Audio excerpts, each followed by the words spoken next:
Tonight, an unforgettable lineup of talent and creativity is taking over Kelowna After Dark. In the spotlight, sous chef at the Cactus Club Cafe, Marsh. Reiki master, Bryan Lonergan. Host of the Letterman podcast, Mike Chisholm. Comedian, Taryn Anderson. And anchoring the show, the incredible crew of CAD.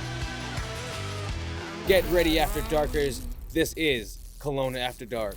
And now, here's your host, Silver LUXX. Hey, what's up, what's up? Welcome to Kelowna After Dark.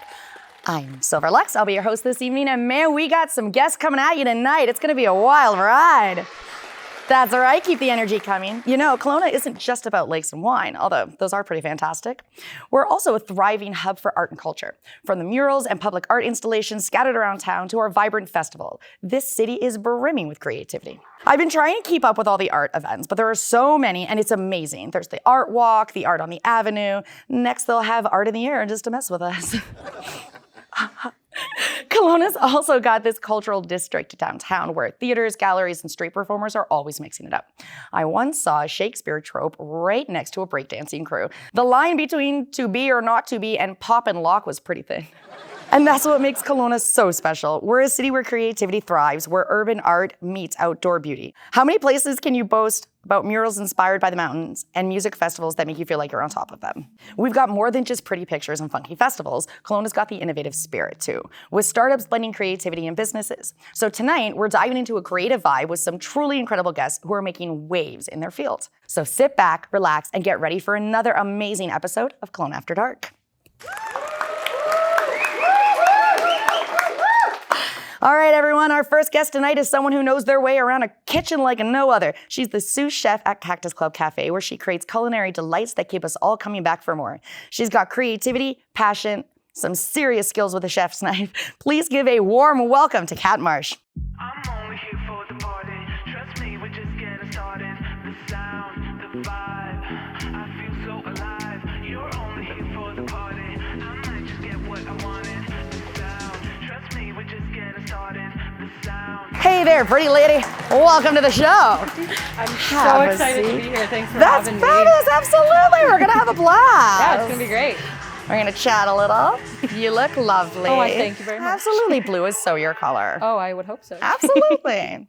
Are you ready to dive in some questions with me? Yeah, let's go. Great. First, Kat, can you tell us what inspired you to become a chef in the first place?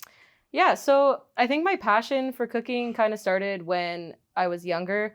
And a lot of that's attributed to my uncle. He's a chef. He actually worked for Cactus for a long time. That's cool. Yeah, and so he was in culinary school and I was always spending time with him on the weekends. And we'd always be cooking up new things in the kitchen. Just exciting and fun. And then I turned 15. I got my first job and it had to be a kitchen. And I think just seeing the excitement and, you know, the passion that people put into their dishes just made me excited. It's really cool to work with like-minded people who are just excited to learn and to grow and to just build that passion. And it just kind of kept me going, I think. Right on. That sounds super fun. Yeah. Yeah, of course. That sounds great. Cactus Club Cafe has a unique vibe and experience. Can you tell us about the details that set your venue apart from other places in Kelowna? Yeah, I think it's 100% our guest experience and our guest satisfaction. From the moment we hire an employee, we're instilling them with our company motto, which is that every guest leaves happy. We're constantly, you know, reviewing feedback and comment cards, online reviews and things like that to just kind of hone in the experience. Simple things like the lighting being too dark or the music being too loud, they might seem like really small, but they actually make a big impact on your dining experience. And we just want to make sure that it's a good impact and not a bad one. It's the same thing with our food. If we hear somebody commenting on, like, you know, a dish being too salty or there not being enough sauce, we're following up with our kitchen partners and we're making sure that they're striving for the experience to be better. Yeah. We care a lot about our guests and it shows and they can see that. And that's what makes them want to keep coming back, which is important because we wouldn't have a business without them. So, yeah, that's fair points, eh? yeah, I think it's, guest satisfaction for sure. Yeah, I think you guys are like top notch at that. Sterling and I go there. The experience is unparalleled, honestly, for And like that's the point. the vibe, and I Mhm. love the lighting, but the food, dude. Oh The my food? God, the Oh. food. It's got to be everybody's favorite Oh, part. it's so good. I mean, you're right on the lake too. That doesn't kind of hurt at all. Yeah. It's fabulous. I have to ask, what's the strangest ingredient that you've ever worked with? Okay, I think the strangest thing I've ever worked with would have to be durian. So Okay. it was during this black box challenge that my friends and I were doing. Basically, one of your friends would gather a box of random ingredients for you, and you'd have an hour to make a dish with them. That's So cool. I opened the box, and there's chicken and garlic and potatoes, like normal stuff. Mhm. And then there's a durian. And if you've never worked with a durian or like seen a durian, Mhm. the smell is very interesting. I've heard it be described as wet socks or dirty gym Ooh. socks, if that gives anybody an inkling. Super yummy. It's a fruit, right? It is a fruit, Okay, yeah. cool. The nice thing, though, is that it tastes a lot better than it smells. It's kind of like custardy and more sweet, I guess. So I ended up just making a sauce for the chicken, and then it tasted good once you got past the smell. But That sounds delightful. Yeah. Yeah, I'm down to try that. Chefs are often like artists, and every artist has their canvas. What is your favorite dish to create and why? it's got to be pasta, like literally any type of pasta. I just love it. There's something so satisfying about working with fresh pasta. You have this like blank canvas that you can shape any way you want. You can make it different textures, infuse it with herbs and spinach if you wanted to. And that's just the dough. And then there's the sauce, like Whole other thing. carbonaras, Alfredos, bolognese. Those are all super simple ones. And it just like expands from there. You can get so creative based on like the ingredients you want to experiment or just what kind of food you feel like eating. I love pasta. And no pasta is complete without cheese. And I love cheese. So it is just a win-win. Absolutely, dude. Like cheese is number one. Oh, yeah. We're besties, slumber party and everything. Oh yeah. I'll make you a nice creamy Alfredo. Okay, yummy. Okay, now I'm super hungry, girl. We know that being a chef is a high pressure job. So how do you stay calm and creative in a really busy kitchen? Yeah, so I've learned that staying calm in a high pressure situation it takes a lot of time and patience. I've been doing it for 9 years and I don't even have it mastered yet. But I think there's 3 main things that kind of I stick by to help me get through it. The first one is critical thinking. You got to learn to be able to take a step back, kind of assess the situation, break everything down into manageable tasks. And that just helps the flow of the service go better. And it helps your team realize that, we have a plan. Everything's going to be okay. Yeah. And then I think humor is another really big one. It's when you have like a well-timed joke or, a lighthearted moment with your team, it helps show them that, we're all human. We're all in this together. We're all going to make it through. We're going to laugh about it now and we'll laugh about it later. It's going to be okay. That's great. And then I think the last one, professionalism, it kind of ties it all together. You can be funny and you can have critical thinking, but if you're not professional about it, you're not going to have a team that trusts you. If you don't have a team that trusts you, they're not going to want to follow you. Everything's going to fall apart. So I think just staying professional is super important. Yeah, it definitely sounds like you set a really great example for your staff. I would hope so. Yeah, and you encourage a really positive vibe. Yeah. So sounds like a good time. Yeah. I saw some of those pictures on your intro. Okay, what were you doing with those chickens, girl? Okay, we were stuffing them. We were stuffing them with stuffing. Nothing weird, nothing crazy. Okay, recreate it for me. It was Did it. just- Whoa, chickens. All right, cool. All right, just had to. What's a common cooking mistake that you see people do in the kitchen? It's how you hold your knife. I've watched people, and this is like everybody at work knows this is my biggest pet peeve. And if we have a new cook who's never used a knife before and they see them holding their knife wrong, they tell them, hey, you better fix that before Kat comes around. So most people will hold their knife with their finger on the top of the blade Like and that. their thumb on the side. It's so unsafe. You don't have the stability in your wrist. You don't get as good as a precise cut on what you're doing. You can't cut as fast. And ultimately, it's going to make your wrist hurt. No, we don't want that. No, the best way to do it is having your thumb and your finger on either side of the blade. Like that. It gives you a lot more stability. You're more efficient with your cuts, and it's a lot safer. That's cool. Yeah. We don't want to cut people. That wouldn't be fun. No, Or that ourselves. would not be fun. No. So we're like I've this. been there. I got the scars Yeah. to prove I've it. bandaged you up, girl. I know you get rowdy up in the kitchen, but Oh, you yeah. do your do. That's great. Do you have any advice for aspiring chefs? Yeah, I have a few things. My first thing is just stay passionate and just embrace your love for cooking. That's going to be the main thing that fuels your journey. And that's really important to remember because you also have to be resilient. It's such a challenging and demanding experience being in the culinary world. And if you forget why you started doing it in the first place, you're not going to succeed, and you're just going to be stuck, and nobody wants to be stuck. No, that's not a great place to be. And then my last thing, this is something that we tell all of our employees. It's one of our core values, and it's practice Kaizen. Okay. Kaizen is the art of constant improvement and constantly doing better than you were. Nice. That's really important because in the culinary world, there is so much to explore and learn. Mm-hmm. So you have to stay curious and be willing to learn. That's great advice. Yeah. Absolutely. Yeah. One final question. Okay. If you weren't a chef, what else would you do? I am actually a musician as well. Oh. I make songs. I have songs out on Spotify, and I've done a few shows out in Kelowna, which is really fun. So it's cool to have that balance of being a chef and then also being able to express myself through music. So I think I would kind of dive more into the musician side of me. That's fabulous. That's great to have two creative outlets like that in completely different Super areas. different fields, Yeah. and it's super cool. It's nice. That's fabulous. Yeah. Well, way to go. Look at you living your best life.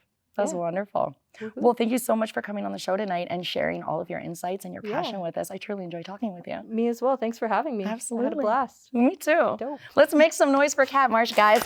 Awesome. Thank you so much, lovely. Thank you very much. You did great. Have a great night. Now we're switching gears from culinary arts to the healing arts. Our next guest is here to teach us all about the ancient practice of Reiki and maybe help us find a little inner peace tonight as well. I'm definitely in the mood for some chakra realignment, or at least to try to figure out where mine went wrong. Please help me welcome Bryan, Reiki Master, to the stage.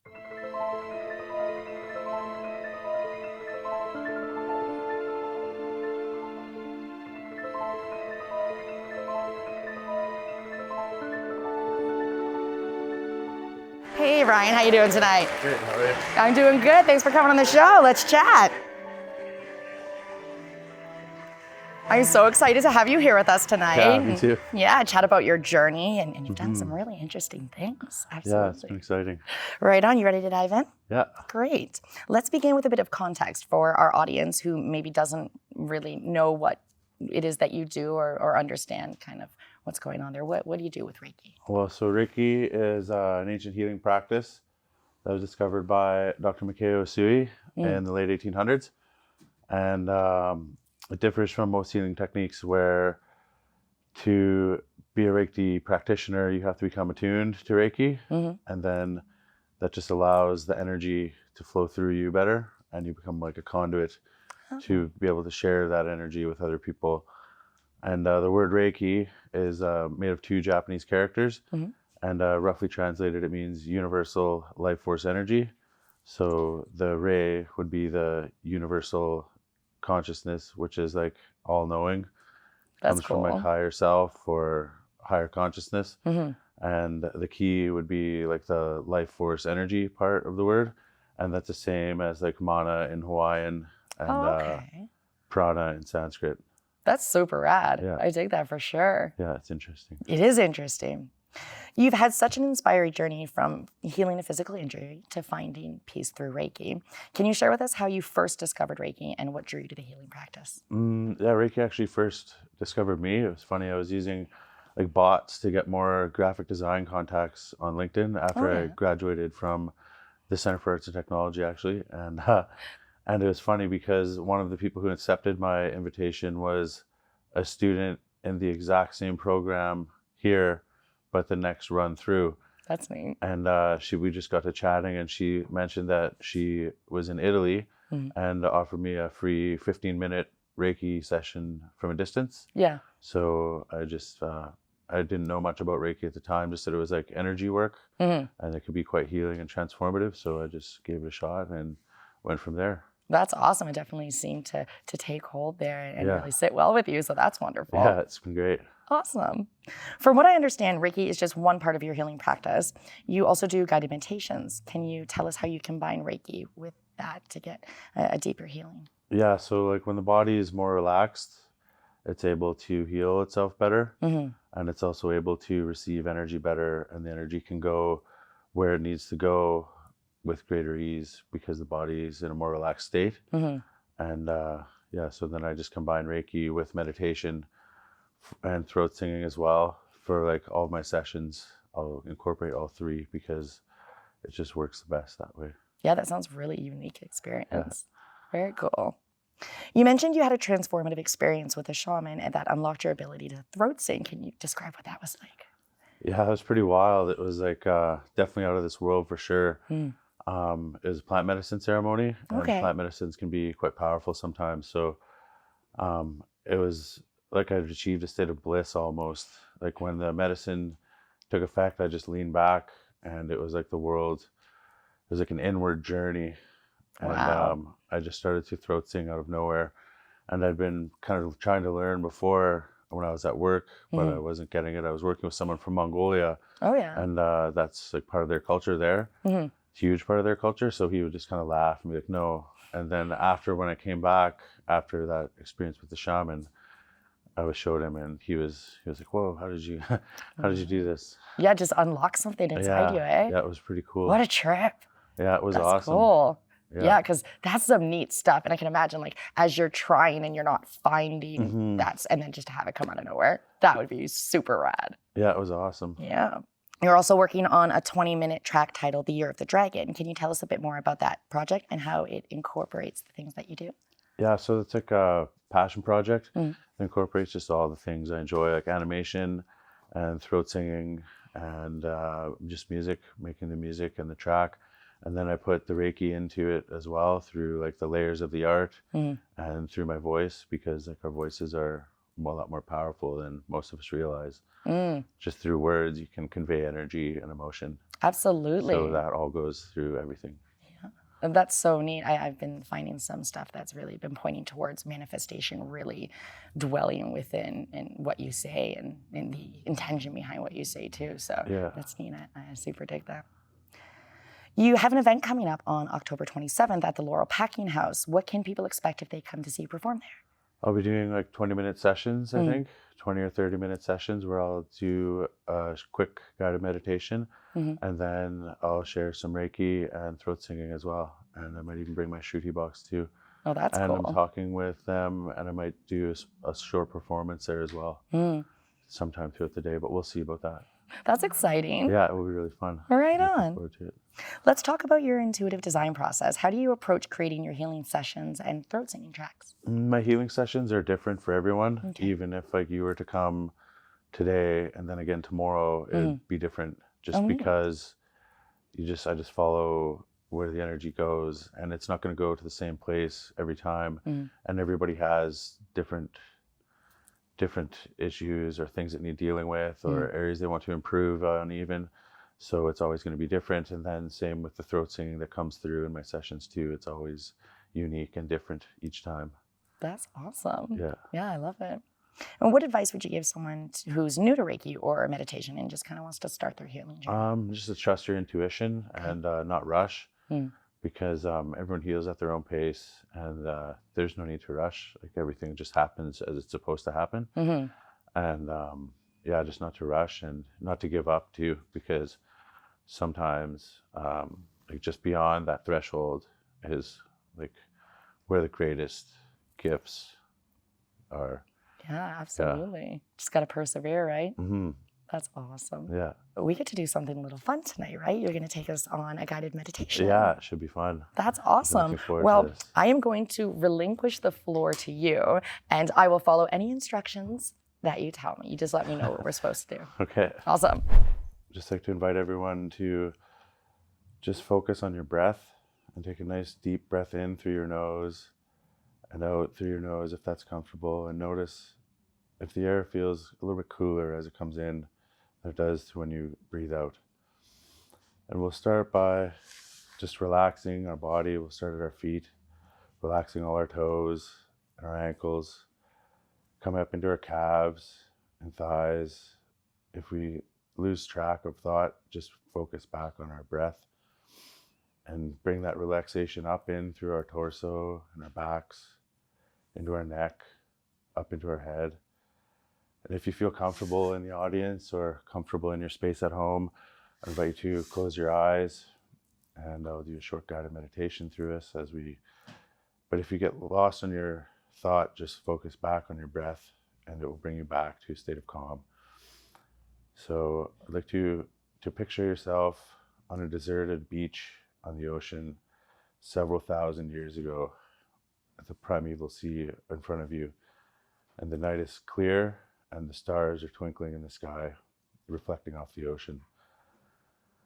The crescent moon appears over the horizon, and as it begins to go through the air, it reaches a full moon as it reaches its peak. The air is warm, and so is the water, and the waves are coming up onto the shore very slightly and settling with the foam. And as they recede back into the ocean, they take a minute and pause. I want you to focus and try and concentrate and imagine those waves as your breath coming in as the waves come up on the shore. And then take a short break, and as the foam settles and recedes back, breathe out and repeat the process. And as you lay on the shore, you hear the heartbeat of Mother Earth.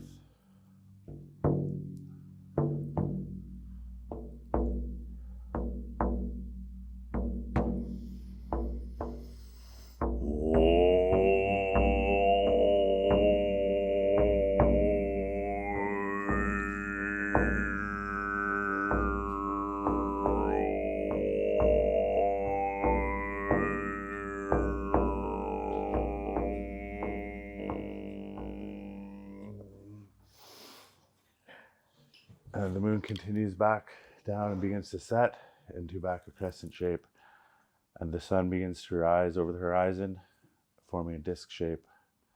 And as it rises up and the bright light, the warm embrace of the sun envelopes your body and you open your eyes. That's lovely. I Thank feel you. so zen. Thanks. Like that I really enjoyed that. Thank you for sharing that You're with us. welcome. That was lovely. I really liked that. Yeah, thanks for having me. Absolutely. So before you go, do you have any advice for anyone who would maybe want to teach this and guide like you do? Find a good instructor, someone who you can trust and relate with well, Mm-hmm. and try and find people with lots of experience. That's where I kind of went, was just someone who resonated well with me and had lots of experience to teach me as well. And yeah, gender doesn't matter either. Like, it's funny, I've noticed from my journey, it's predominantly women that are into Wow. this. Yeah. I wouldn't have It's- assumed that. And That's neat. it's funny because in the beginning, when Reiki was first discovered, it was only men. Really? Yeah. And then when the war came, he passed it on to a lady named Hawaii Takara, who Okay. brought Reiki also to the Western world because she came to Hawaii. Oh, all right. That's Yeah. so neat. Yeah. Right on. Well, I really appreciate you coming in and sharing this with us. I'm so excited to have you come back on in a little bit. Me too. So yeah, thank you very much. I'm going to shake your hand, sir. Thank you for guiding us through that. That was Thank you. wonderful. And yeah, I'll call you back on in a little bit. Great. Thank you so much. Yeah, thank you. All right, guys, we're going to take a small break and we're going to be back with some more fantastic guests in just a few moments. Stay tuned.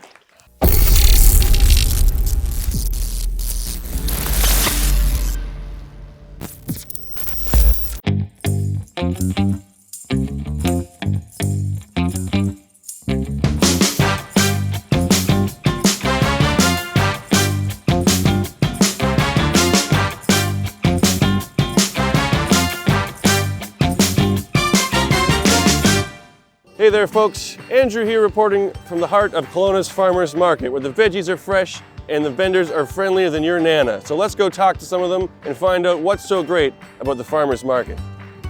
All right, I'm here with Kelsey. Kelsey, why don't you start by telling us the name of your business here? We are Tanya Ray Fishing, wild caught BC salmon, tuna, shrimp, and a whole bunch more. Delicious. What brings you to this market specifically? Well, you know what? We have a good following of people here, and they love to buy wild caught BC seafood, and it's hard to get here in this community. Okay, and besides your own business, obviously, do you have another favorite business that you like to shop at while you're here? Well, I promote all the businesses around here because we sell seafood, and there's lots of condiments and salads and flowers and desserts and everything that goes along with our products. Sharon, why don't we start by saying the name of your business? Bent wire jewelry, Bent Wire Jewelry. And how long has Bent Wire Jewelry been around? 10 years. 10 years, all right. Okay, what would you say is your favorite thing about making jewelry? It's relaxing. And if you do a lot of hammering, it gets a lot of stress out. I just enjoy it. It's relaxing, something for me to do. Something to take the edge off the day. Well, I was kind of retired and then I needed something to do and this keeps me busy. That's good. We all need something to keep us busy, don't we? I'm standing here with Andrew, and first of all, great name. And second of all, why don't you say the name of your business here? It's Gamble Farms. What keeps you coming back to this market specifically? We like the people, mainly. You know, it's definitely a good place to sell all of our fruit and vegetables. That's the main reason why we come. You know, it's always fun. We have we're all like a family here, and all of our neighbor vendors, we all get along. So it's a great place. You ever get together with the other farms and compare the size of your cucumbers? Sometimes. Mine's a little small though compared to. Oh, don't say that. Come on now, give yourself some credit here. At least you got some big apples. That's right. Those things are huge. Yep. Hey, thanks for talking to me Yeah, today, no Andrew. problem. Gamble Farms, check them out. They got big apples. All right, thanks a lot. All right, I'm here with Rosemary. Rosemary, why don't you tell us the name of your business and tell us a little bit about it? The name of our business is Studio Papillon, and there's a long story involved in that, but mainly because when we bought our land, it was covered in butterflies, and papillon is the French word for butterflies. That's right, my dad had a papillon. Anyway, see, what made you realize you were addicted to jewelry making? I think it was the very first gem show that I went to in Tucson, Arizona, which is overwhelming. And there was just this fantastic assortment of stones, and I really got involved in finding out about the stones, their properties, and just how beautiful they are, and how you know they make you feel good when you're wearing them. And then I started investigating ways of setting them and making them into earrings. And you know, I like learning things. I suppose basically when it comes down to it, I like learning things. Yeah. And this was just a great opportunity for me to do that. I mean, pottery, you never finish learning, but I just wanted something new. So now I do both. So the real addiction is learning. Yes, the real Okay. addiction is learning. And there you have it, folks, the farmers market, where the fresh finds and the friendly faces come together every weekend. Thank you so much to all the vendors who spent their time talking with me today. Back to you in the studio, Silver.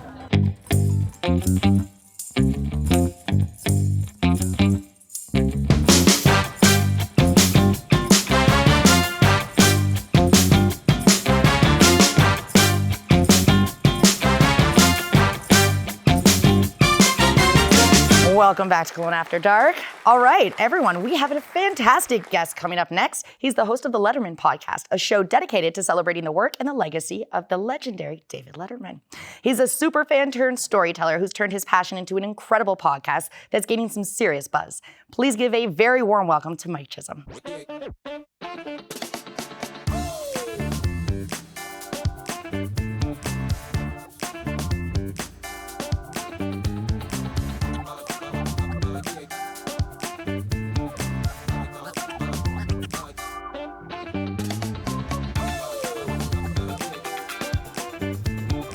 Welcome to the show. It's good to have you here. Real good to be here. Absolutely. Take a seat. Let's chat.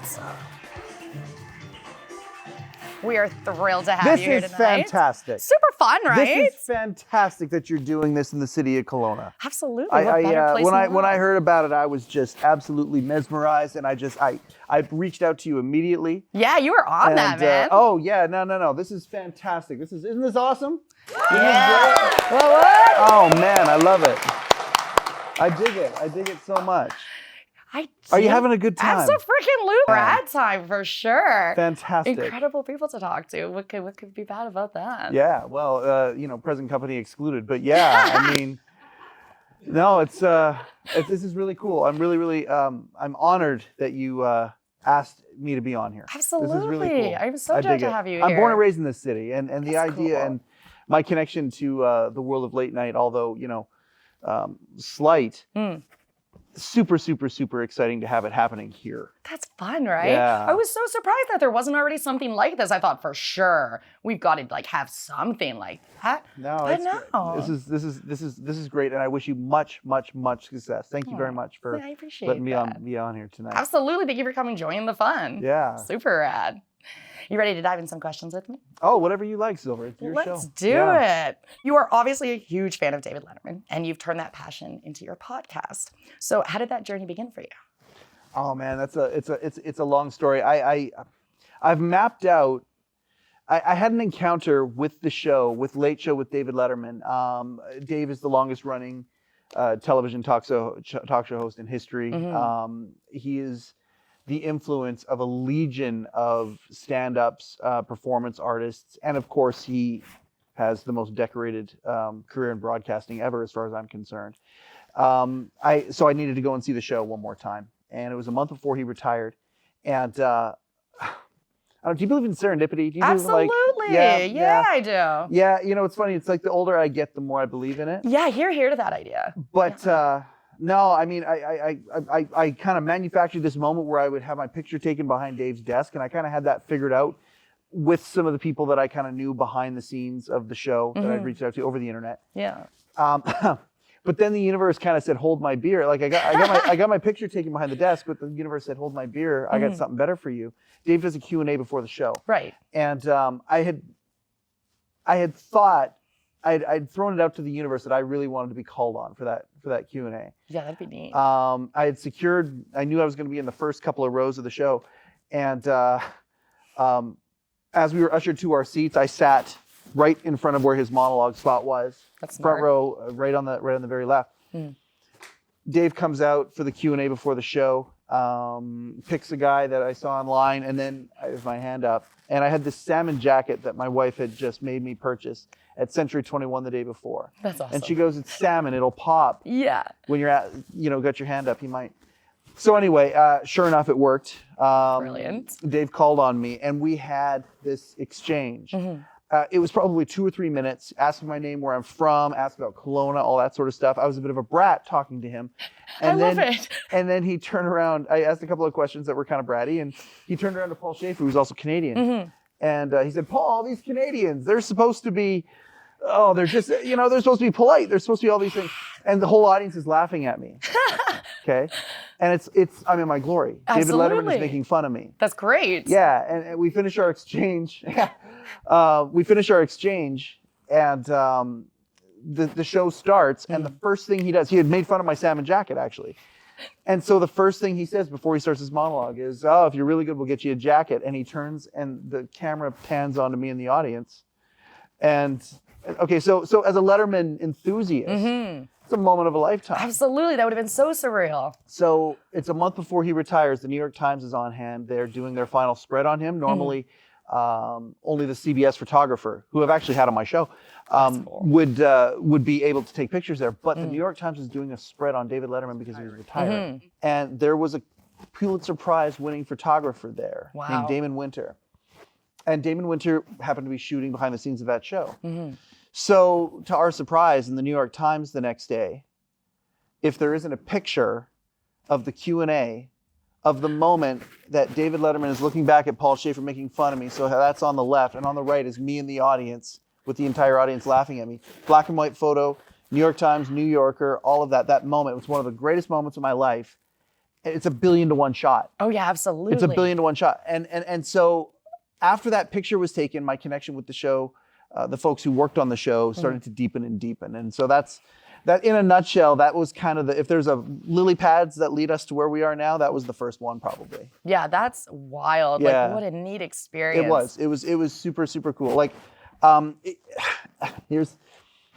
just blessed. I can't believe it. Like if you would have told like 21-year-old Mike, that moment would happen at some point. 21-year-old Mike would have said, "There's no way." Yeah, absolutely. I mean, so many things have to come together in the world to make that happen. It's money cannot manufacture that. Like No. it's not something you could. There's no way. Silver, since starting the podcast, I've had dozens of those moments. Wow. Dozens of those pinch me. I can't believe I'm interviewing Steve O'Donnell. He's like one of the greatest comedy writers of all time. That's wild. Here's Jeff Altman, who's one of my favorite old school comedians. On my show. Paul Schaefer. Yeah. I mean, I've had Paul Schaefer on the show, and so many other people with these conversations, these things that I've gotten to do with the Letterman people. It's been a really cool ride so far. That sounds amazing. I mean, the world just comes together when you're sitting in your authentic self, I think. Man, there is no time I am more authentic than when I am talking to a former staffer about, an infamous or a famous moment on the show or something, and getting the behind the scenes stories is really, really great. Yeah, that's neat. It's a miracle that the podcast didn't exist, because there's a huge fan base out there. Yeah, clearly. Who want to know this stuff, and that universal timing. It's just, I'm very, very grateful. That's wild. I love it. I'm glad that everybody's just lining up and coming in and having some adventure. It's good for you. Yeah. That's fabulous. So your podcast features some incredible guests who have worked really closely with Letterman. So how do you go about selecting who you're going to have on your show? Well, actually, selecting isn't. It's more like begging. Okay, I get that vibe. I get that. It's more like no. One of Dave's producers worked for him for 32 years. His name is Rick Sheckman. Shecky was featured on dozens of moments over the show. He and I became friends. That's and neat. I said to him, he was very much a cinephile. So we would always talk in movie analogies with each other. Oh, I He's like passed. that. He's since passed now. Oh, I'm sorry. Yeah, it was rough. But I said to him, I don't know, have you familiar with The Godfather? You know The Absolutely. Godfather? So I said to him, look, Rick, I'm thinking about starting this show, but I need a consigliere. I need a Tom Hagen. Yeah. And he said, I'm there for you, Mike. And so he set me up with a few very high key people within the Letterman mythos. Wow. Eh? Yeah, Steve O'Donnell, the writer I just mentioned. I mean, he's written on so many things. He's a Seinfeld writer. He wrote Space Ghost from Coast to Coast. that's He neat. wrote, with Norm Macdonald, just a legend. So he set me up with him. Well, the moment I had Steve on, every writer who ever worked for Dave basically worshipped Steve O'Donnell. Yeah, they're all going to just domino in. So now I'm talking to these people. And the network has just spread and spread and spread and spread and spread, and it just it's happening organically. I will never have someone. As the show gets bigger, I'll never have someone book the show. I'm always going to book the show. I get because that. it's the beginning of a relationship that I can have with these staffers. And you asked how we select who's eligible. Anybody who worked for the show, whether they were an intern, all the way up to somebody who was there for the entire 35-year run. So we also have people who have been tangentially connected with the show, like perhaps they were a stupid human trick or a stupid pet trick. Or something like, because Letterman involved the audience in such a major way. So there's a lot of people there that we could talk, and then guests, of course, as well.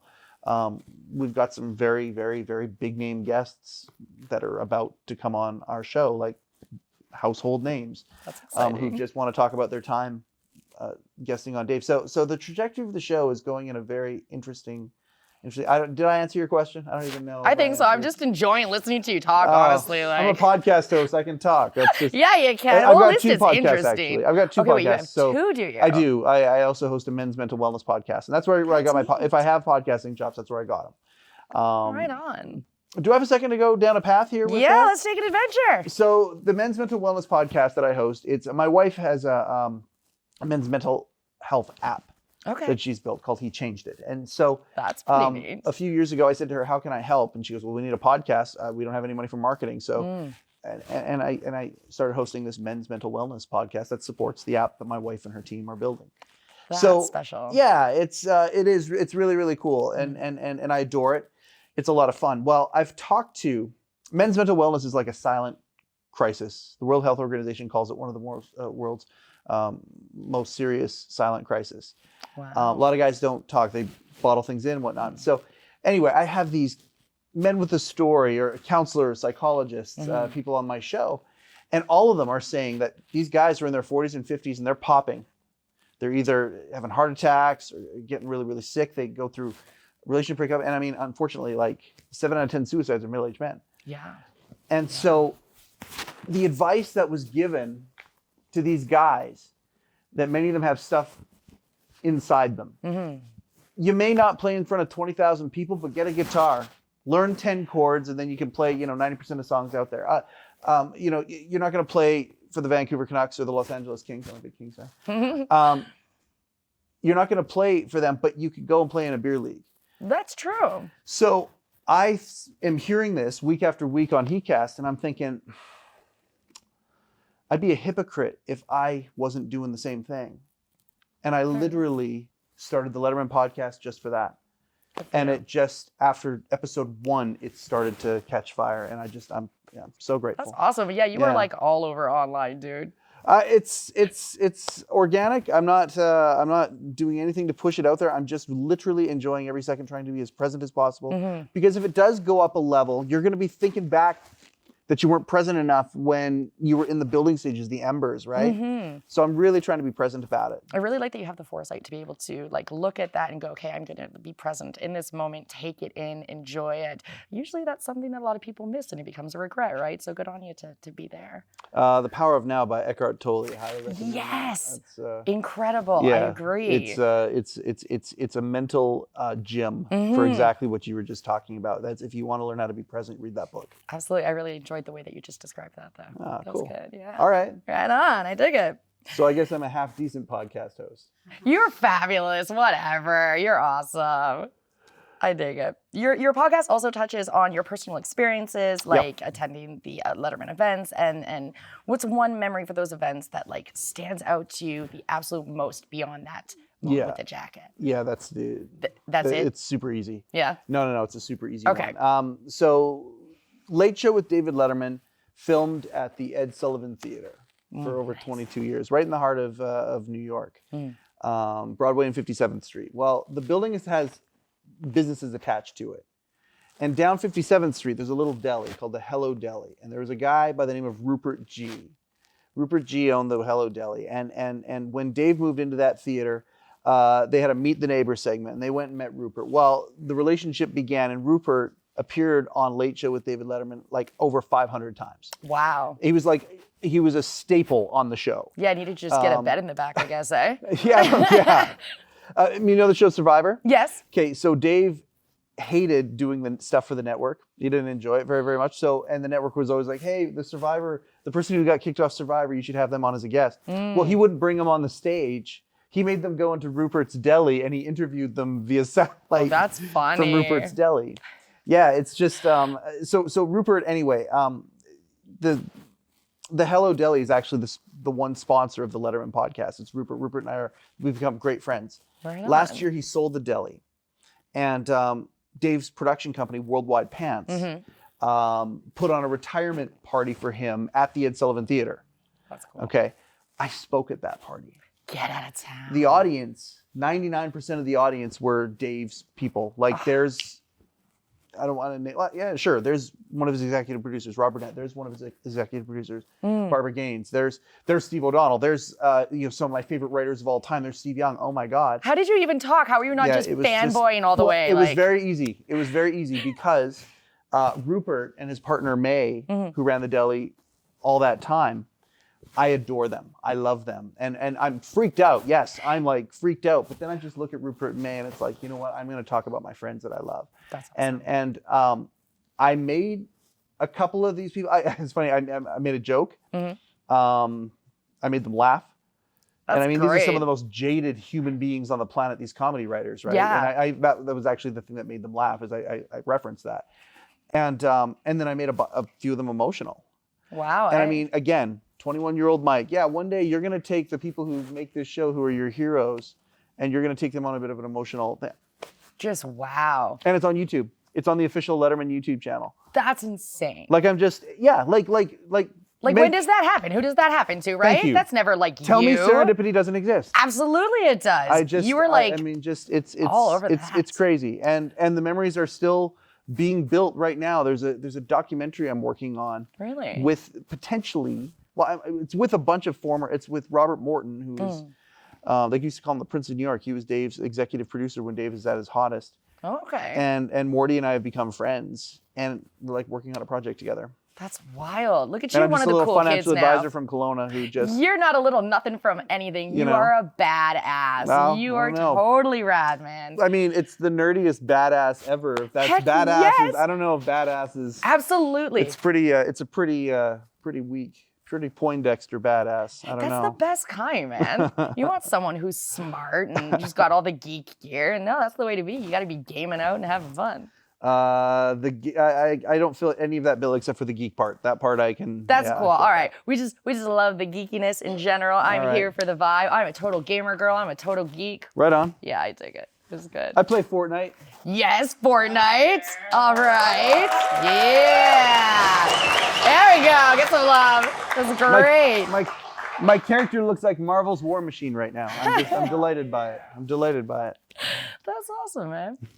So you've built a community of fans who love to share their admiration for Yes. Letterman with you. What has been the most rewarding part of that? The fan base? Yeah, well, right from the very beginning, we also include members of the community on the show. Oh, neat. So okay. there's a guy who's got like a Letterman Facebook group that has like, I don't know, tens of thousands of members. Wow. And so I had him, he's the mod of that, so I have him on the show. Sure, let's talk about that a little bit. I've got people who, so the community is coming out, and I've actually had, like, our latest episode that just came out is with a TV historian named Allison Lips. Now, she is like almost 20 years my junior, and she's a TV historian from a millennial point of view. That's neat. It is. It's a super neat contrast. And so she comes on my show, and we go deep. We go 2 hours. We get into cancel culture, and we get into free speech and things like that, with Letterman's shows as the backdrop, as the historical record. John Mulaney was just recently on at Letterman's show, won an Emmy for that episode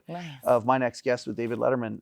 So I mean, here's a guy who, God, 45 years later is still winning Emmys and having this, incredible conversations with fascinating people. And he's the broadcaster of our generation. Yeah, I would agree with you. There's some like stellar stuff there. And I like how you contrast it with the history of that. I think that's really neat. There's a lot of historical, going back to the Johnny Carson, and of course back to the origins of the Tonight Show. It is a fascinating evolution. We saw history. Books have been written on it. Many books have been written on it. And the fact that, God, I mean, I can say I'm a part of it. It's crazy. I'm very, awesome. very, very grateful. I love how passionate you are and how positive you are. And I love how that comes through in how you talk. I appreciate that. That's my disposition. That's not awesome, always. man. None of us are perfect, but if I'm in my green zone, that's the one that you just described it. They're enthusiastic and positive, and just let's all win together. Let's seize the day, right? Absolutely. I'm totally vibing with lifting people up and just positivity and I mean, hey, I'm 48 at the time of this recording. I really only started doing it at 45. That's so crazy. So it's never too late to kind of broaden the horizon and stretch yourself. You never know what'll happen if you do that. So that's wild, man. Yeah. I so appreciate you chatting with us about this. This is so neat. Cool. But I heard that you brought a show reel with you. A clip. I brought a clip. Well, That's it's a talk what it is. show, Thank right? you, sir. You gotta bring a clip if you're gonna Absolutely. do a talk show, right? And I thought, okay, if I can bring a clip from the show, I thought, who better than Paul Schaefer's episode? Paul Schaefer, of course, David Letterman's band leader, and some would call sidekick. He was much more than that. Paul was the musical director and band leader for the Rock and Roll Hall of Fame for well over a decade. Wow. And he's he's a Canadian, the Royal Order of Canada. He's got that as well. And so I thought we'd bring a clip of Paul. I'll set it up real quick. The band, Dave's band, later on, Paul had a secret microphone where he could talk to the band, and many times he would talk to the band and he would make fun of things, people coming out who were wearing hair pieces and things like that. And he had this, it was kind of a show behind the show. So the clip asks me about, is me asking him about that. Awesome. Let's take a look. Yeah. I've asked a couple of the bandmates about the show behind the show. And I always loved the idea of that. Whenever either Hal or Jerry would cut over to you and you were talking in the microphone, it might have only been Jerry. It might have been actually after Hal retired, where you had the microphone where you guys could have your own little shindig going on in the background and making each other cut up and laugh and all that kind of stuff. I've asked about the show behind the show for a couple of the other bandmates, and the only thing that they'll talk about is the fact that you guys carried on the tradition of what happened in the Schaefer household growing up. The idea of hairpiece patrol, looking at who's coming on and how you would be able to crack up the band with guests coming on. Oh yeah, that's a hairpiece, or oh, that's a weave, or oh, that's this, that's that. What else would you guys talk about while the show was going on? Well, the main thing in my defense was that nothing to defend on. It's hilarious. the secret microphone You know, we were able to have it because all of us had the ear monitors in our ears. So we could hear not only the dialogue and our own instruments and things, but also each other. And it enabled me to tell people what we were going to play next. Yeah.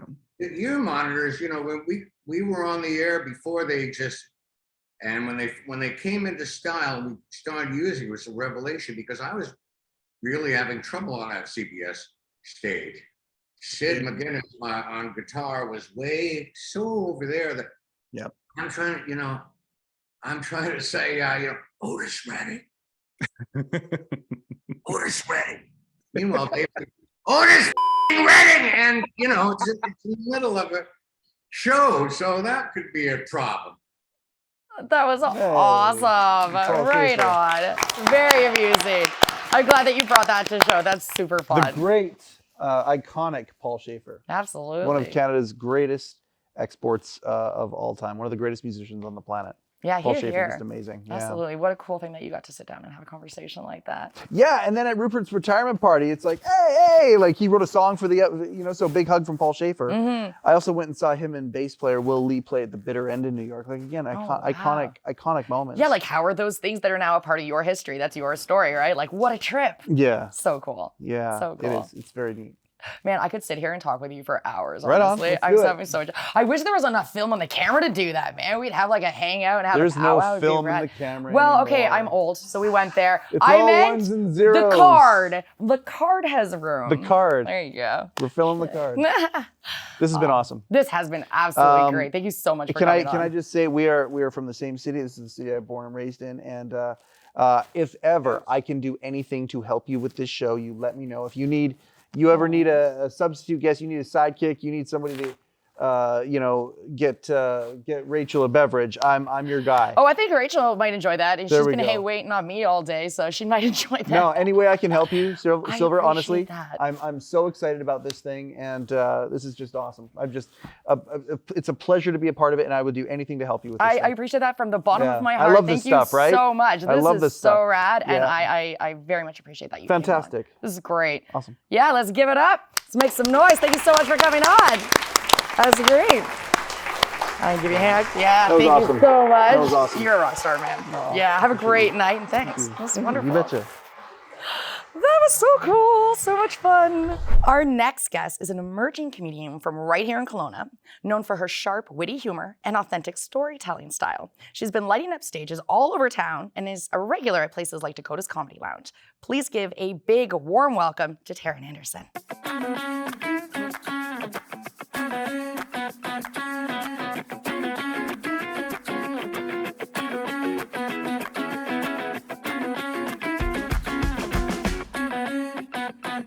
Hey Taryn, how's it going tonight? Thanks so much for coming on. Have a seat, lovely. Let's chat. Perfect. That green looks great on you. You look like a sexy witch. Oh, thank you. We got to be a little vibey. Yeah, exactly, right? How's your night going, hon? Terrible. No, it's been great. Thank you all. Thank you all for give it up for her. Yay Everybody. for her. Yes, please. Thank you. You're lovely. I appreciate that. That was great. So you want to dive into some questions and chat? No. Okay, cool. No, it's just there. I'm Quickest down. segment ever. Done. Yes, please. Oh, you're please. so damn funny. This is Already? great. Wow, that's Already. all it took? Well, This is going to be real easy. But the only thing with me that's easy in life, I'm a Oh my bitch. God. This is for Shaw. Oh, I'm dead. It's great. You've been making waves in Kelowna through the comedy scene and with your fresh perspective and hilarious humor. What inspired you to start doing this? My need for validation. I That's like that. Pretty much that, just desperate for validation. You know what? I like your honest answer. We could all just live in our damn truth like that. Exactly. Well, okay. I'm trying to be funny. I'm just fucking with you. It's mainly actually my dad, he worked a ton, much like a lot of Canadian fathers up north, worked in a mill. Yeah. So anytime that we were kind of hanging out, we were watching something funny, whether it was just for laughs or we're listening to comedy albums or anything like that. That's awesome. So as anyone does anything is to make my father proud.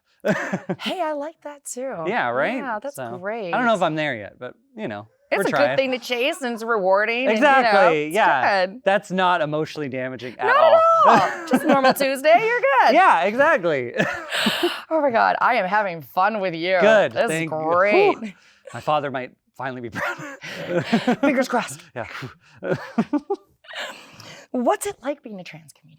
Oh, it's easy and there's never any problems at all.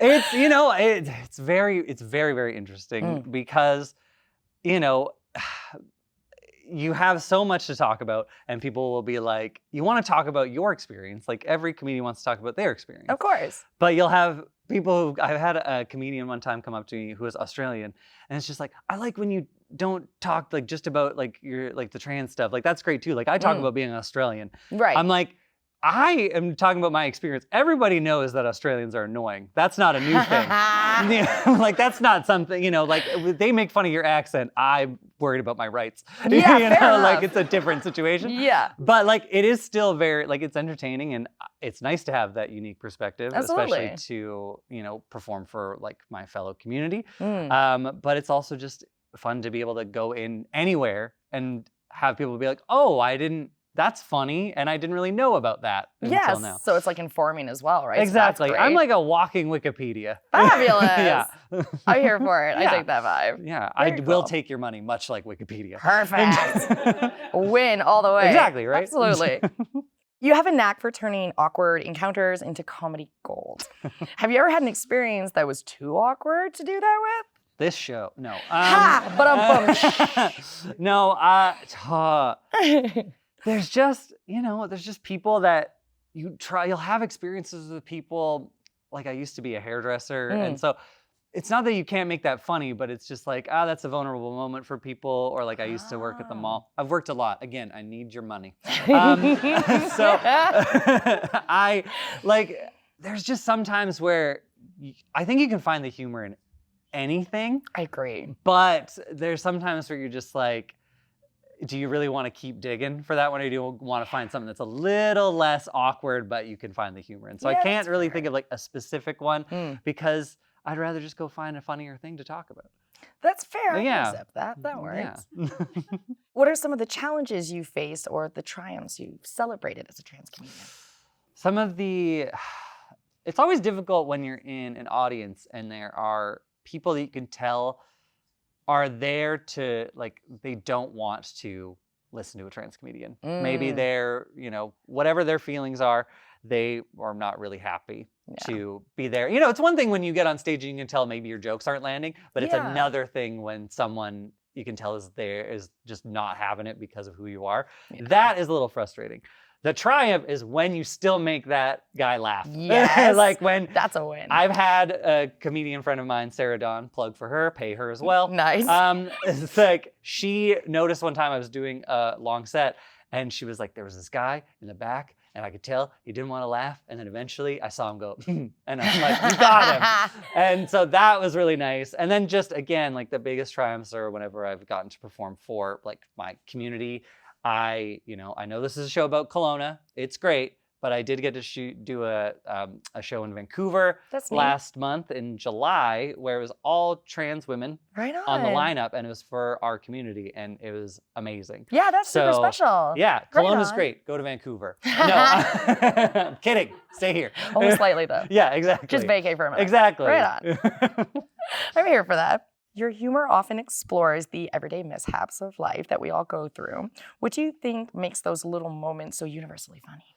It just happens to everybody. Like everybody, everyone has that moment where they tripped in front of someone and they had to play it off. Yeah. Or, everyone has that coworker that they can't stand. And right now you all thought about someone who took your lunch. You all did. Like everyone has had those moments in life where they're like, oh, that's funny. That's why I think even just being trans and people are like, oh, I can't connect to that. It's like, that's just a part of being a person. Yeah, absolutely. And so you're able to find the humor in that also connects to other people, like my mom makes fun of my outfits. That's the same for every woman. Doesn't matter. That's true, isn't it? Yeah, exactly. Yeah. Doesn't matter. Yeah, it's good. You're included and we'll just muck up your outfit. Exactly, right? Yeah. I feel appreciated. Absolutely, much love. Thank you. Absolutely. You're known for your witty takes on relationships. Any memorable moments from your shows where your audience just couldn't stop laughing? Couldn't stop laughing. I could easily lie and be like, every single time I've ever been on I would stage. believe you. I would. Yeah, I wish that were true. But where they just couldn't stop laughing, it's usually from like, I tend to at times do crowd work, and like when you can really like riff on someone. Yeah, like that's someone fun. really, you go back and forth with someone, and that just, the rhythm goes back and forth all the time. One time, speaking of relationships, I did have people kind of dying in a sort of sad laugh sort of way. I did get broken up with one time unexpectedly at a Starbucks, which was unfair, not just because my heart was broken, but I had to take the bus, so I was out $250. Oh, damn. So yeah, it's not fair when your heart is broken and your bank account hurts. Right, Like, pick one. Yeah, so that seemed to get people were like, "Ha, aw," Yeah, And I'll take pity and laughs, whatever you got. It's like pay me pity, right? Exactly, that's Yeah, fine, and just good. pay me. Again. I'm really just trying. I should just have like an open guitar case. out. Absolutely. The prop department. Let's go. Thank you. Thank you. Damn, you are hilarious. Thank so you. much fun I'll with take you. the praise. My dad's Yay. not giving it, so give it here. I got you. It's cool. I He got loves you. me. I'm kidding. Oh my God, I love it. Your comedy is known for blending humor with heartfelt moments. How do you strike that balance between making people laugh and giving them something to think about? I think I struggle with a lot of like mental health stuff, which is not surprising. I'm a comedian. But I think that allows you to really like, if you sit in sort of like depression or sadness a lot, your main focus is like, I want to make other people not feel like this. Yeah. So, you want everyone to laugh. That's what I think we all agree, that Robin Williams is one of the greatest comedians in history. Absolutely. And obviously we know he struggled with a lot. Yeah. And is he just wanted to connect to people and have people laugh. And I think regardless of whether something is sad or, tragic or anything like that, you can find the humor in it. And, I'm just always looking to try and balance the two. I think that's lovely. Yeah. That's great. Balance is good. Exactly. And laughing your ass off is great. And when that doesn't work, I will start drinking. Yes, Yeah. this is why we drink. Just a regular Wednesday. Yeah. It's on. I like it. A regular Wednesday. Right, 'cause why not? I was like gonna go with every Monday. Wednesday, I'm sad. Right. It's on. It's Wednesday. It's drink day. We're good. There you go. Absolutely. I like that you have a schedule. Actually, it's drinking on Monday for karaoke. Oh, very nice. Very nice. Yeah. Do you ever find yourself using comedy as a way to process your own experience? Never. Right? What a never thing. at all. No, it's honestly a lot of that to some degree. I do think that I sort of steer a little bit away from certain things that maybe I'm processing. I'd rather do that in therapy, something that other comedians should do, perhaps. Some people just grab a microphone and they're like, I don't need to pay. That's fine. But I will go through like things like, relationship stuff or trans stuff. But, I kind of disagree with that mindset that people are like, oh, you need to be very sad to like make good art. No, I disagree. Like it helps, but like, I don't think Edgar Allan Poe would be a great comedian, is Probably what I'm not so saying. much. He just comes up with a raven, it's prop comedy. I don't want to deal with that. Nah. But I do think that you can, again, balance the two and have these poignant moments as well. Yeah, that's great. So how do you handle when a joke doesn't land or a set doesn't go quite as you expected? That's when the drinking starts. Yes, more drinking. Yeah, that is very much, no, it does, but don't. Don't stay in school. Yeah, don't do drugs. Be good. Yeah, exactly. No, it's, when I was early on in comedy, it destroys you. I can only imagine. Exactly, it's just you don't want to bomb, you don't want a joke to not land. But then as you do it and you get more practiced and experienced, you start to be like, okay, then I need to work on that. Or you start to know that like, maybe that wasn't the room for this joke. I'll try it somewhere else. You just sort of, you keep trucking along. Yeah. Usually like a bad marriage. You just keep going until you hope it works. Yeah, there you go. Yeah. There's that. I like it. Positivity. Or you cheat on it and you go and do improv. That's it. Yeah. Oh, Some people that's got that joke awesome. and I appreciate that. Are you in the mood to give us a little taste of your set? You know, if I have to, I guess so. Absolutely, I'm making you. Perfect. Oh, Yeah, all right. good. I'm under duress. Awesome. Perfect. Thank you so Awesome. much. Well, I'm going to give you the stage, my darling, Oh, and wonderful. you can bring the house Thank down. you. I was going to be so mad if they didn't give me a microphone. Hello. Thank you all for coming. Give it up for Silver and everybody here. Thank you so much. So yes, as we have said, my name is Taryn. It is not Karen. I want to be very clear about that nowadays because it now elicits a flight, fight, or murder response, that name, you know? So again, it is Taryn, emphasis on the T, it's Taryn. The T in my name does like way more work than it should have to. Pretty much like every mother at Christmas. You know, like we all know, like Dad's looking there and he doesn't know what's about to come out of that wrapping. And then as soon as it does, he just gives you a thumbs up and you're like, thanks for your contribution. That's fantastic. As well, as we talked about on stage, I am a trans woman. We are real. Unlike any time my father said, I know you don't like sports, but I'm proud of you. You know? Thank you, Silver. Yes, no, I do very much appreciate, though, that my dad taught me how to play baseball for my adult life because now I am great at both pitching and catching. Thank you. I don't know if that will go on, Shaw. No, my parents are fantastic. They've both been supportive of the stand-up comedy and the transition. My mom especially loves that I do stand-up. She's like, oh my God, I can't believe you get up on a stage and tell people jokes, and I can't believe you put yourself out there. And I'm like, okay, you need to calm down a little.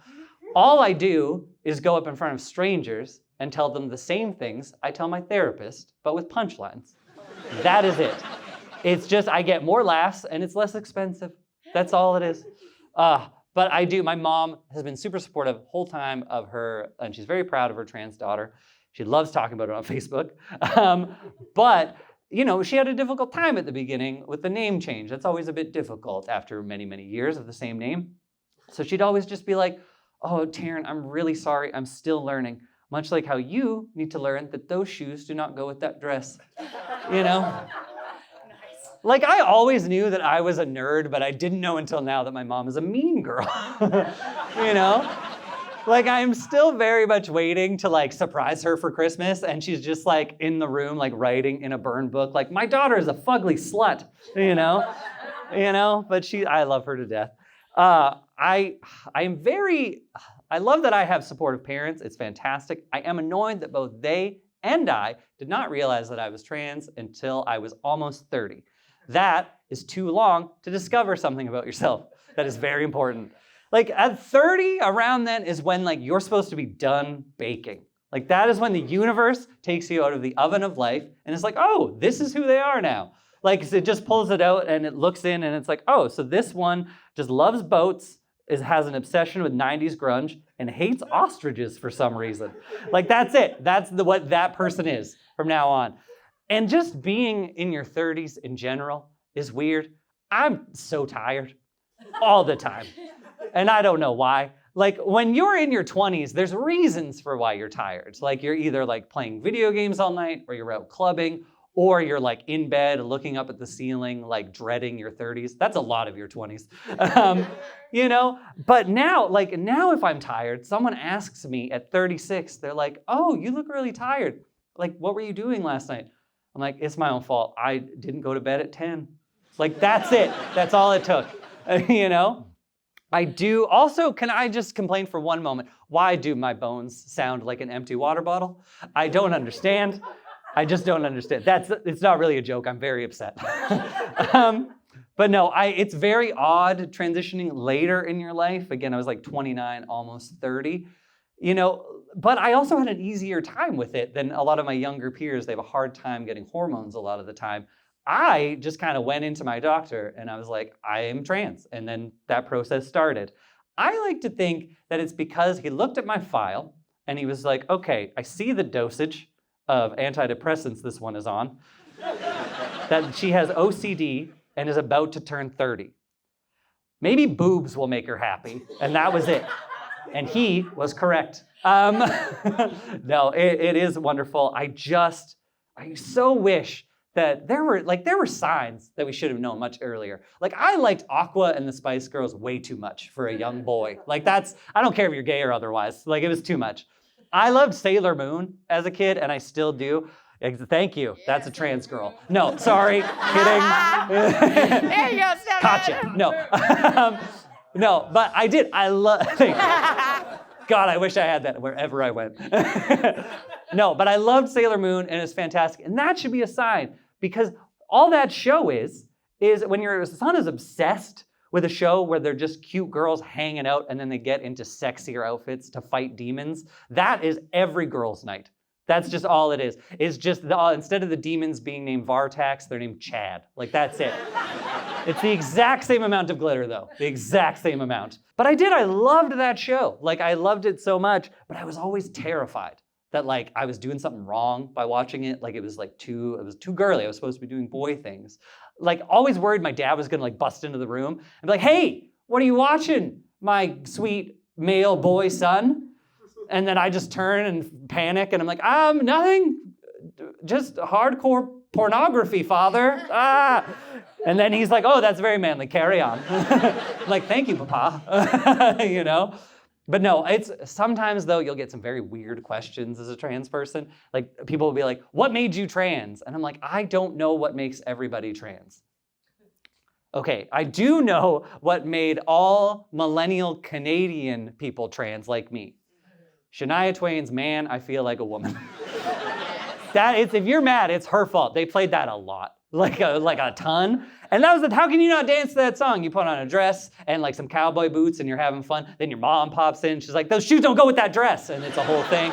Awesome. Thank you all so much. Thank you, Silver. Oh my Thank God, you. You got the house down, man. Okay, everyone run. They don't have insurance. You are incredible. Thank you Thank so you. much for sharing Of course, that with us. thank I'm gonna you. hug you, okay? Is Of that course, cool? yeah. Awesome. Thank you so much. Thank you. Let's make some noise one more time for Taryn, guys. I'm gonna put this right Yeah, here. it can chill there. That's awesome. Thank you so much.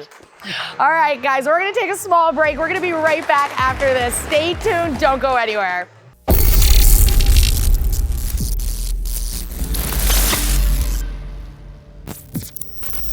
Welcome back, everyone. I hope you're enjoying tonight's show as much as we are, but we're about to get a little meta here because our next guests are none other than the incredible team that makes Kelowna After Dark incredible.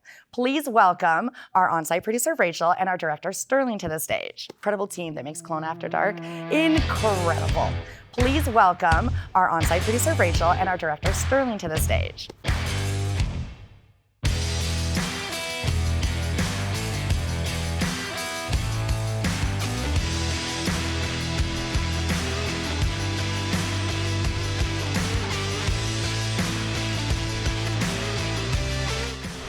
Welcome to this side of the camera. Yeah, this All side. Usually I'm behind that side. This is like how's this. it going? Have a This is good. seat.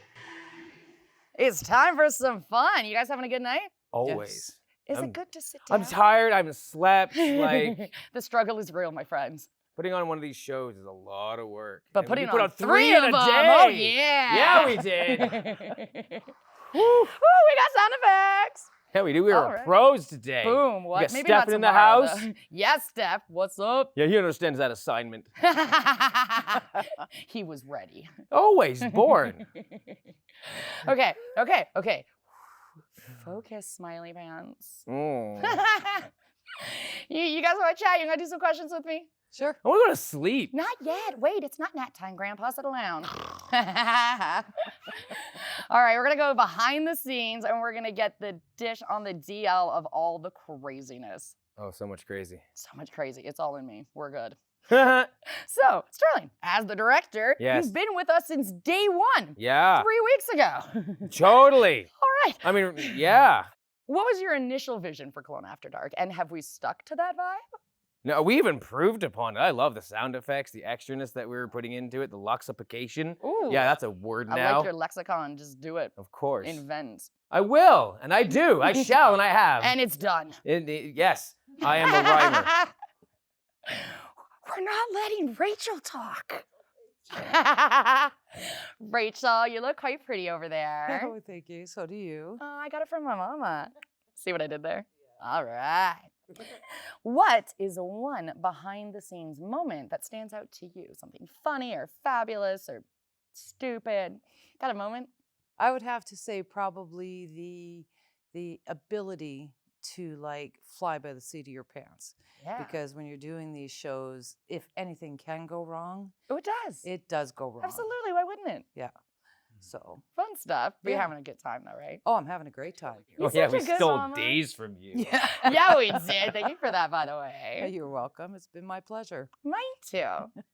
I appreciate you. We've had such a diverse lineup of guests on the show. How do you go about planning and deciding who we bring on each week? Well, it has to each week, yes. When we get picked up, wink, wink, wink, wink, wink, wink, wink. Hey. Nudge, nudge, saying it without saying it. But no, it has to fit the theme of it has to be local enough for us to experience ourselves, and we want to show off that type of talent, but it also has to be within the genre of entertainment, nightlife that Kelowna has to offer. Like, you can't just be a dentist that comes on. Hey man, I've seen some creative dentists. Check out my smile. Yes. Heyo. Everyone likes veneers, especially the French. They like to Boom. smile. Yeah. Fabulous. Hey, my mama's friend. You've been all over the place. You've been like Métis earlier, and now I'm bringing up your Frenchness. I got offered to be my beverages to be gotten by one of the guests. Hey yo, coming up in the world. Right? Damn yeah. Sterling, you're directing the show in real time. How do you keep up with all the moving parts, from the interviews to the performances and the live audience? And I have Stefan. yeah, That's how I keep up with it. He is so important to the audio cues that I don't have to take care of. nice. Like making sure that everything is set back there. My crew is happy they're taken care of. Nathan's always on it about the cameras, battery power, how much time is left in the SD cards. Oh man, it's a struggle sometimes. But it's a good Especially if we need to struggle. like find some sort of equipment on a now basis. Let's not forget our cocoon lady. Oh yes.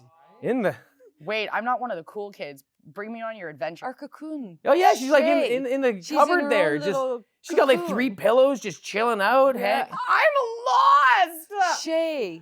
Oh, okay. The one that you okay. keep spelling SHAE. I did not. You did, and then you drove it the hell home, and then I sent you to the email, and She's you lying. were wrong. She's lying. You were wrong. I keep- Tell the truth. You can't handle the truth. Sorry, Shay. Hey, what's up, girl? I'm gonna get a hold of you next. You just wait. You're just kidding, sort of. to the crew. Okay, we don't see much of you guys on camera, but you guys are the backbone of the whole operation. What is a typical day like for getting ready for a show like this? Get in early. Make sure that anyone else has used the studio beforehand. Their traces is no longer left. Like when we came in here, there was all sorts of equipment in here. None of this was placed nicely. All had to be redone. Everything had to be refinessed. Oh, and look how pretty a job y'all did. Yeah, the photography crew came in here and messed things up. It's okay. One might it pretty. It's good. Yeah, like it came together nicely. Yeah, it's very nice. What about you, pretty lady? Got words? Guarding. Sorry. Oh my god, if I'm not your freaking daughter, did you just squirrel out into nothing? I was listening to his answer. Good job. Okay, so multitasking. We're gonna cover that in the next episode. Okay. Oh my god, I love it. All right, before I kick you guys off the big comfy couch, is there anything that you guys want to say before you go? Yeah, I'm gonna need a serious 10-second tidy at the end of this. Yes, you got my reference, you old dude. Always. I date myself constantly that I get made fun of in this class. It's okay, Grandpa. We love you. Hey, original 150 Pokemon is where it's at. Nice. It's good. Represent. What? That's right. Oh my god. What about you, Rachel? You doing good over there? I'm doing great. That's I've loved fabulous. this experience, having been thrown into this. Sorry. But that's okay. That's okay. Everything went smoothly and the guests arrived on time, which is huge. I wasn't on time, but hey, Yeah. details. But that's important, late. right? So to follow a schedule. And even prior to when people don't follow a schedule or don't show up for illnesses or whatever, right? You just got to stay calm, cool, collective so that the rest of the guests are unaware of the little fires that you put out behind the scenes, right? Absolutely. So many. You Yeah. have no idea. I do have an idea. Oh, you do, but they don't. And that's my point exactly. Fair enough. Yeah. I have one final question. Are your boots made for walking? Yes, would you like me to walk? Get off stage! Hey, off my stage. That's my cue. Let's give it up for Sterling and Rachel, and let's get Shay and Nathan up on the big comfy couch, guys. Right. Come and join the fun. I promise I won't bite. All right, guys, come and join the fun. What a big crowd. Yeah, the best crowd, all the most important people. Of course. It's good. All right, guys, what do you hope people take away from watching Kelowna After Dark? A laugh, a giggle. That's good, yeah. Just have fun. That's all we want. That's all we really want. Just people having fun. Just show off what we can do. Show off what the school can do. You know. Dang just right, have a yeah. good time. That's all. I dig it. I want them to see all the hard work we put into it. Yeah, you guys. For such a small crew. Right? Okay, the fact that like y'all like did all of this magic when originally we had like what, a 13, 14 person crew? Pretty much. It's still flowing. Like good on you guys. Good job. Thank you. Yeah, it's a lot, but it's well worth it. It's well worth it. Right? So much fun too. What an experience. Yes. Absolutely. What's been the most memorable guest or moment on the show for you guys so far? Oh Lord. Oh. Clearly the ones that are still here. There you go. I see they what were you the did best there. ones. Hey, The absolute top notch. Well said. But if I'm being absolutely completely honest, it's all kind of a blur. Fair enough. Like I'm just like trying to just focus completely on solely just on the camera, making everybody look as good as possible. Oh, so yeah. I'm not really paying attention to the actual material, more so just if it looks good. And then, I'm it'll sorry. be a surprise for you later. We'll view and you'll be like, oh, look at that. That's that was super me. Fabulous. That was funny. That was really good. Right. What about you, hon? Definitely the comedian. That was fun as She hell, was right? So funny. Yeah, I was vibing with She that was for awesome. sure. She was so good. Right on. Yeah, that was super I entertaining. need to see her live. Yeah, I'm getting like some of her dates and stuff. So Ooh. yeah, That would be I'll send cool. you guys info. Yes. We'll go and That'd heckle. be Nah, just kidding. No, she's super rad. What are you guys in charge of on the show? Like, what are your perspective roles? What's the jam? My role on the show is I man the camera that's in a little cubby over there, and my view is your beautiful face the whole time. Oh, say pretty things about me, lovely. Thank you. That's it. That's all you get. like own the heck out of that moment there, and it's very lovely. Thank you for making me look good. It's a very small, comfortable space. Yeah, that's not bad up there, huh? It's not bad. It's kind of all right. I mean, not for like 13 hours, mind you, but it's all right. My back is hurting a little bit, I but bet it is. I bet it is. When you're old like me, you'll remember, days when it didn't hurt. I mean, I've already got knee problems. You're My okay, back you're problems done. not gonna add Oh, much. the back pasture, you go. No, literally. Old Yeller. Yes. Wow, now we're gonna cry. What got you both into film and TV to begin with? And Shay, you can answer first. Oh, I answered first. Ooh. Wow. Okay. What got me into film and TV was like 2 years ago. I was a little bit too obsessed with the Lord of the Rings. Yes. To an embarrassing amount. Oh, I like it love was that. all I thought about, all I would talk about. No one wanted to talk to me because of that. I talk to you. That's super rad. But I was more obsessed with the behind the scenes than I was the actual movies, and I was like, man, what those people do is actually kind of cool. I think I'm gonna do that, and then I did. Nice. So Way to do the do. yeah. What about you, hon? It's kind of complicated. So like no, it's just long and convoluted, but it's like ever since pretty much grade 5, I've been wanting to do this. So it's like a dream come true being here, honestly. That's gonna be As fabulous. like Disney movie as it sounds, it really is really awesome to be here. That's It's so You'd be a cool. really ugly Disney princess. That's so mean, man. For no Okay, reason. how about we make you a fabulous Disney prince then? I like that. Yeah, I you'll love it. be a good dude. You don't need to I would be be a a good good girl. dude. So there you go. The best All dude. That's right. what it's called. The best dude. Yeah, we'll get someone from the animation department. We'll do it up. Honestly, It'll be a thing. I would pay so much money to have that happen. Right? So freaking cool. I don't know about these guys, but I would make such a good main character. You think so? You got main character vibes. I do. Shay's fighting you on it, but hey, I'm gonna put the two of you in a box like spiders and poke at you and watch you go. Oh, What? God. Just kidding. We Next would fight. segment, ideas, brainstorming. Not down? All right. All right, guys, last question. Okay. And this time, after I ask it, you guys can rock, paper, scissors to see who answers first. I'm just kidding. Oh boy. All right, you know what? We'll do it. We'll do it. No, we Win. won't. Okay, fine. I guess we won't. Where do you guys want your careers to go? Let's say 10 years from now, where are you at? I don't know. Having fun? Have fun somewhere. Doing the do? In Be 10 years, alive. hopefully I can afford groceries on a regular basis. Vibe with that, man. The struggle is real. I agree with her wholeheartedly. Hopefully I can afford rent on top of that. That's good. Yeah, goals, man. I'm here for it. That's my goals. Life Good. goals Those right are there. achievable. It's Woo, good. in this economy. Okay, it's low rock. We're in Kelowna, but we get it done. That'll be good. Same with her, honestly. Just have a career and be able to afford everything, really, that I need. Awesome. Well, you guys keep going like this. You guys are kicking ass. But like in the like long run, camera operating. So doing what Awesome. I'm doing right now. So hopefully it stays. Hopefully. That's great. It's cool to be able to like do what you love to do and just like really live that vibe. Yeah. It is fun. It's so cool. Awesome. Do you guys want to say anything else before you guys head off from the big comfy couch? I'm glad everyone came. It was an honor. Absolutely. Winning. Awesome. Thank you so much for coming to this side of the camera and chatting. So I'm gonna make some more noise one more time. Give it up.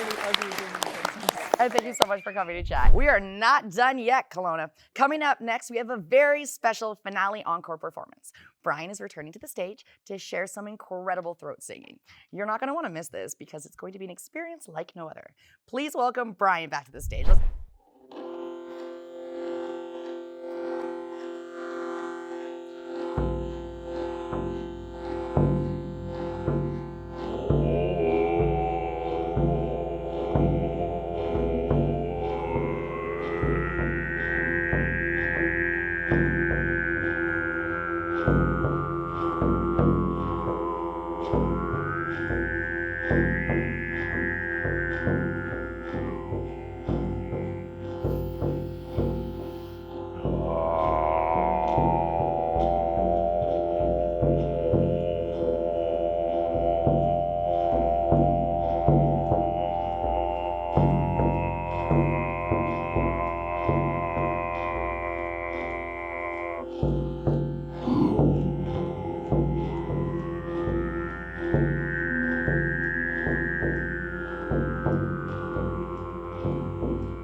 That was incredible. I felt like my body just like so left my body and came back twice. That was beautiful. Thank you so much for coming on and sharing two different performances and skills with us. It has been so lovely to chat with you. Thanks for having me. It was an honor to be here Absolutely. and share with you. Is there anything that you want to say before we end the show tonight? No, I just said it was an honor for me to be here and perform in the city I was born in and raised in, and it's been great. Absolutely. Thank you again so very much. Let's make some noise, guys. Give it up for Bryan. That's awesome. Thank you. Now, I want to take a moment to show some love and thank the people of Kelowna. The support we've received from this incredible community has been nothing short of amazing. From the local businesses to our neighbors and friends, everyone has embraced Kelowna After Dark with so much enthusiasm, love. Really, it kind of stunned me. I couldn't be happier. We couldn't have asked for a better city to call home. It's truly been enlightening and impressive to see how everyone has liked our little show. It feels like we're part of one big family, and so grateful for the love that everyone has shown us and our guests and the crew. It's kind of, we haven't been going long, but there's a cool vibe here, and I dig it. Of course, a special shout out to our fantastic audience, both here in the studio and watching at home. Your energy and support are what keep us going. You guys are the real MVPs. And remember, you can find out all about all of our guests on tonight's show. You can connect with them, follow your favorites, see who else is coming on. Check us out on Kelowna After Dark on Facebook. You don't want to miss any of that information. So from all of us here at Kelowna After Dark, thank you for joining us tonight and being part of our community. And thank you for making every episode amazing with us. Until next time, Kelowna, have a wonderful night. And remember, stay classy, sassy, and a bit badassy. Until next time, have a great night, Kelowna.